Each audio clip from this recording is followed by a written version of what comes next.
Awesome. So let me just ask you a question. Have you ever asked yourself, can God really use me?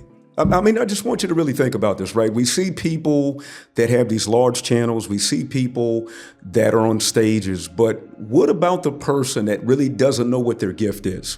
I want you to listen to this podcast today, and I'm going to be talking about how we can cultivate the culture. And what I want us to cultivate is not taking ourselves out the game.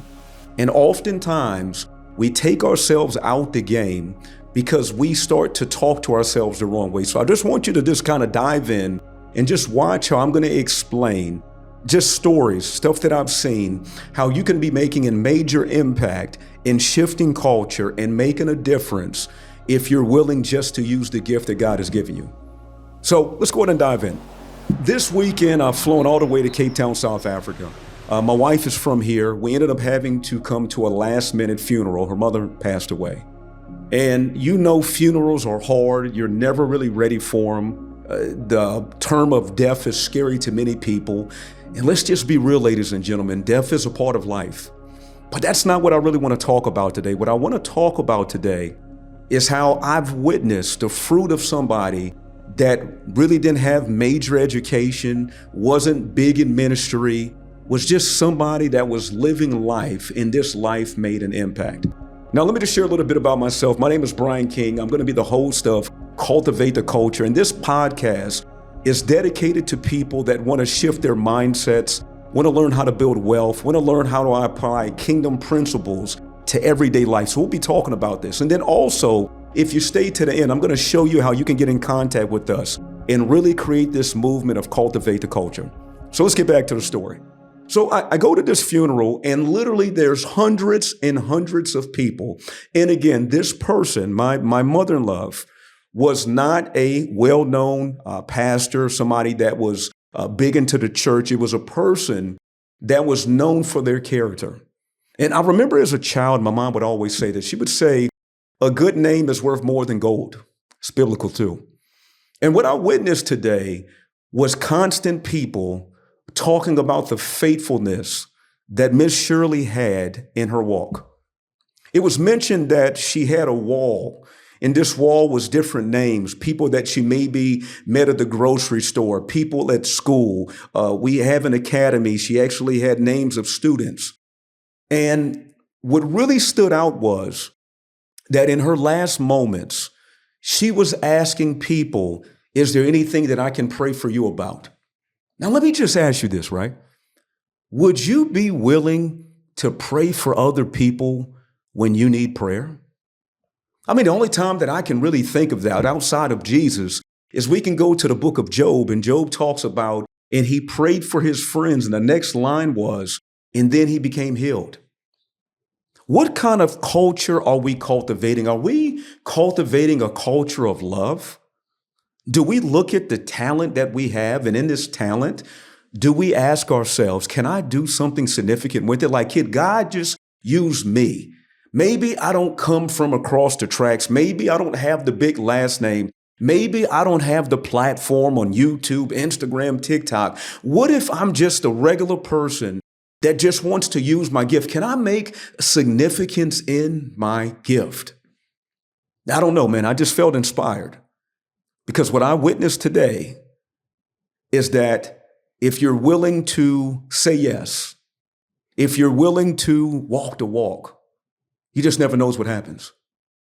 You know, it's one thing when you go to a funeral and you're looking at the chairs and they're empty. It's another thing when there's standing room and people are sitting there and you're seeing the fruits of somebody's labor because they were willing to not just share faith, they were willing to live faith.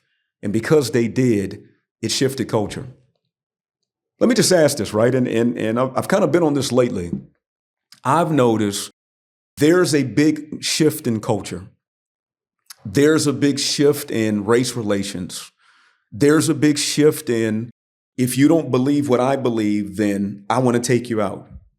But just imagine what would happen if we said that I'm going to cultivate and be intentional about living in purpose, that every single day, I'm going to ask myself this one question. I'm going to ask myself, who can I serve? Think about what I'm saying.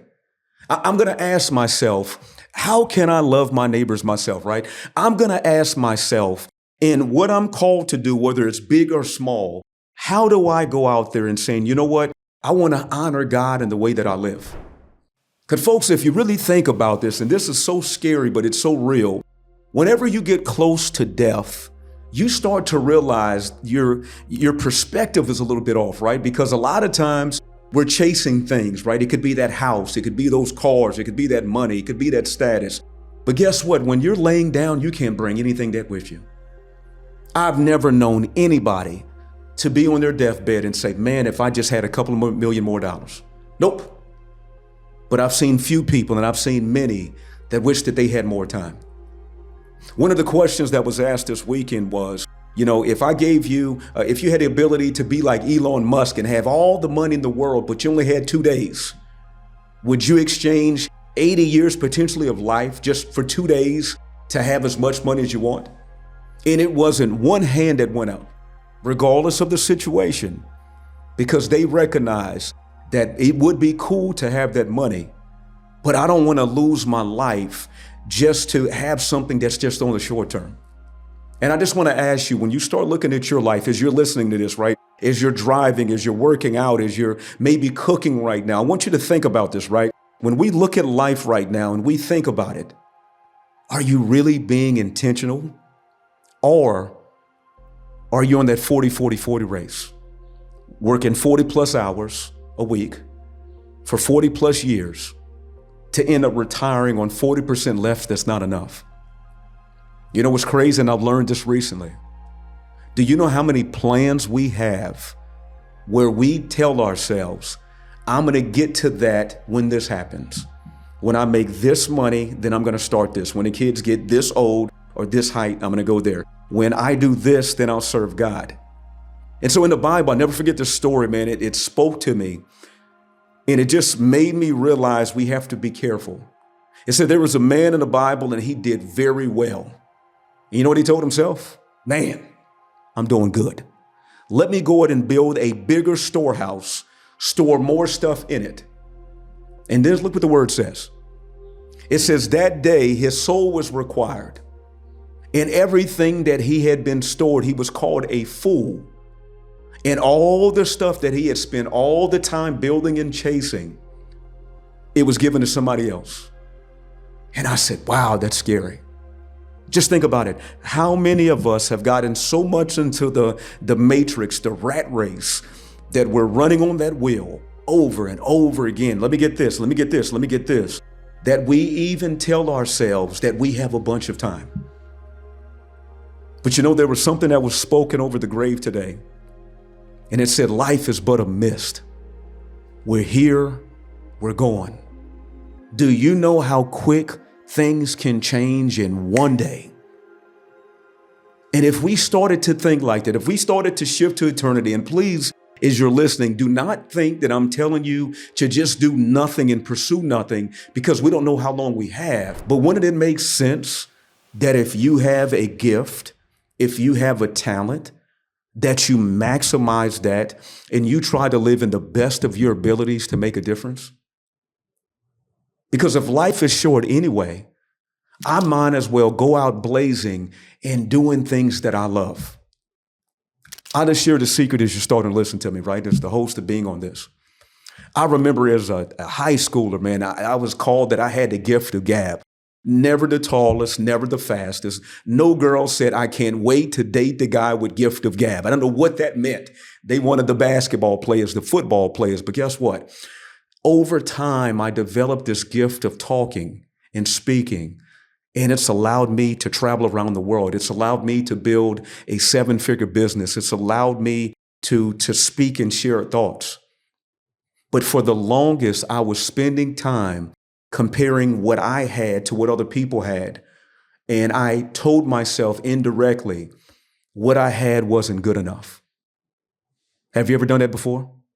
Have you ever told yourself or have taken yourself out the game because you felt like, I'm not qualified, I didn't go to that school. I'm not from this nation. I'm from this ethnic group. Things don't happen here. I was told that we don't do that.